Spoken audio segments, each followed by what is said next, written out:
Hey guys, let's make iced matcha latte. So ఇందులోకి నేను 3 scoops of matcha powder వేసుకున్నాను. దాన్ని నీట్గా లంప్స్ లేకుండా మనం స్విఫ్ట్ చేసేసుకుందాము.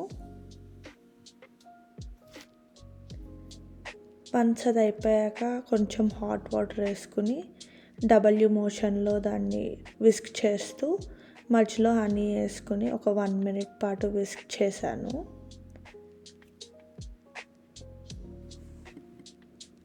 ఆ తర్వాత నేను విస్క్ని వామ్ వాటర్తో క్లీన్ చేసేసుకుని విస్క్ హోల్డర్కి పెట్టేసుకుంటున్నా.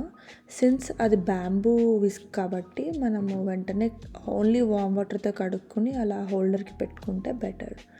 అప్పుడు ఆ ఫామ్ డిఫామ్ అవ్వకుండా ఉంటుంది, ఆ షేప్ అనేది డిఫామ్ అవ్వకుండా ఉంటుంది.